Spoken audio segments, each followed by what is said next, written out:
इस भारत की धरती की मैं पूजा भी करती हूँ और इस पर मैं जनमाज बिछा करके मैं नमाज भी पढ़ती हूँ। किसी के बाप की ताकत अगर है तो मुझे रोक कर दिखाए। ये जितने भी मदरसा छाप हैं, ये जितने भी लुंगी के अंदर चड्डी नहीं पहनने वाले हैं, ये जितने भी उटंगा पैजामा और लंबा कुर्ता और जालीदार टोपी वाले हैं, मजार और मदरसा अपने कारोबार का धंधा बना करके खोल के बैठे हैं। ये सिर्फ कारोबार है जालीदार टोपी वाले का, इसके अलावा कुछ भी नहीं है। और जानबूझ करके मदरसे खोल कर रखे गए हैं ताकि देश के मुसलमान युवा ये ना समझे कि उनका फ्यूचर, उनका मुस्तकबिल क्वालिफिकेशन में है, एकेडमिक क्वालिफिकेशन में है, शिक्षा में है। नहीं तो फिर ये ठरके आजम और जाहिले आजम कौन बनेगा? अवैसी अपनी दुकान चमका रहा है, अवैसी अपना कारोबार चला रहा है।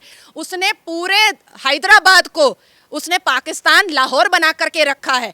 ये वही अवैसी है जिसकी पब्लिक मीटिंग में पाकिस्तान जिंदाबाद का नारा लगता है। ये वही अवैसी है जिसकी पब्लिक मीटिंग में ये कहा जाता है कि मुगल आजम जिंदाबाद। लेकिन ये तो कहते हैं कि इस्लाम में महिलाओं को काफी ज्यादा सुरक्षा के साथ रखा गया है और बहुत ही खूबसूरती के साथ रखा गया है। देखिए, अगर वाकई में इस्लाम में वाकई में मुसलमान बेटियों की सेल्फ आइडेंटिफिकेशन और सेल्फ रिस्पेक्ट पर बहुत ज्यादा ध्यान दिया जाता तो कभी भी शाहबानो और सायरा बानो सर्वोच्च न्यायपालिका जाकर के रो नहीं रही होती। अच्छा, अगर इस्लाम में इतना कुछ है तो ये जो ओवैसी हैं लगातार कहते हैं कि इस्लाम धर्म एक बहुत खूबसूरत धर्म है, महिलाओं की इज्जत होती है।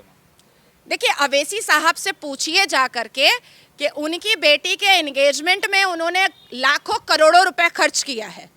अगर उनकी बेटी का हो जाए तलाक तो हलाला करवाएंगे क्या? जरा पूछिए ना। जिस बाप के घर में बेटी है और जिसकी बेटी का तलाक होता है, उस मुसलमान पिता से जाकर पूछिए कि वो आंसू पानी है या खून के आंसू है। जरा पूछिए जाकर के। अवैसी अपनी दुकान चमका रहा है, अवैसी अपना कारोबार चला रहा है। अवैसी 1984 से लेकर के 2019 के इलेक्शन तक में और 2023 तक में उसने पूरे हैदराबाद को उसने पाकिस्तान लाहौर बना करके रखा है। ये वही अवैसी है जिसकी पब्लिक मीटिंग में पाकिस्तान जिंदाबाद का नारा लगता है।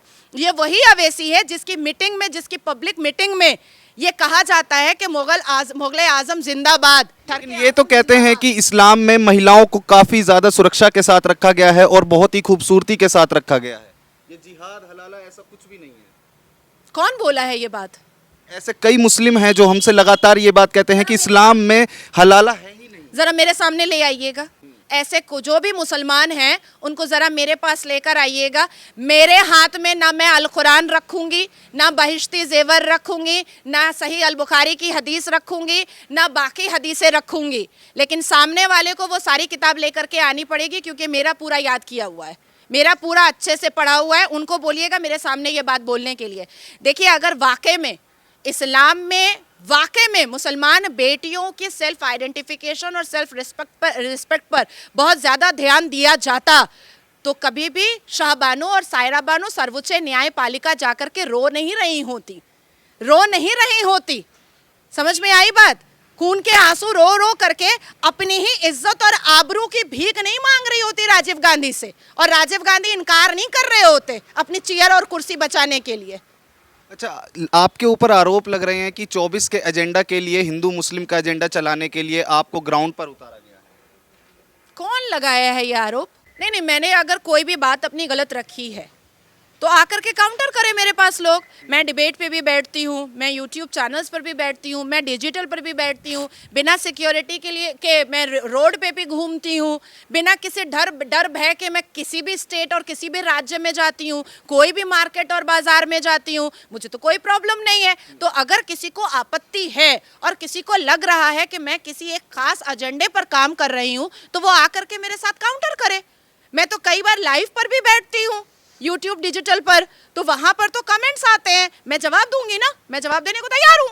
अच्छा नाजिया जी, मेरा एक आखिरी सवाल आपसे ये है कि आप मुस्लिम हैं और आप मंदिरों में भी जाती हैं, पूजा भी करती हैं और सनातन धर्म के कल्चर को फॉलो भी करती हैं, क्या इस्लाम इस चीज़ की इजाज़त देता है? देखिए, मेरे अल कुरान में लिखा हुआ है लकुम दीनकुम वलिय दीन। आप अपने धर्म की इज्जत करो और दूसरों को उसके धर्म की इज्जत करने दो। प्रॉफिट मोहम्मद सल्लल्लाहु अलैहि वसल्लम को हिंद की खुशबू बहुत मुतासर करती थी, हिंद की खुशबू बहुत अच्छी लगती थी। तो जब प्रॉफिट मोहम्मद को जिनके हम फॉलोअर हैं, जिनको हम फॉलो करते हैं, जब उनको हिंद की खुशबू इतनी अच्छी लगती थी, so I consider myself only the daughter of Bharat. तो मैं भारत की पुत्री हूँ। मैं गंगा जा करके वजू भी कर लूंगी और गंगा स्नान भी कर लूंगी। इस भारत की धरती की मैं पूजा भी करती हूँ और इस पर मैं जनमाज बिछा करके मैं नमाज भी पढ़ती हूँ। किसी के बाप की ताकत अगर है तो मुझे रोक कर दिखाए। तो ये अपनी अपनी फ्लेक्सिबिलिटी के हिसाब से 72 फिरका बनाए हैं। मज़ार और मदरसा अपने कारोबार का धंधा बना करके खोल के बैठे हैं। ये सिर्फ कारोबार है जालीदार टोपी वाले का, इसके अलावा कुछ भी नहीं है। और जानबूझ करके मदरसे खोल कर रखे गए हैं ताकि देश के मुसलमान युवा ये ना समझे कि उनका फ्यूचर, उनका मुस्तकबिल क्वालिफिकेशन में है, एकेडमिक क्वालिफिकेशन में है, शिक्षा में है। नहीं तो फिर ये ठरके आजम और जाहिले आजम कौन बनेगा?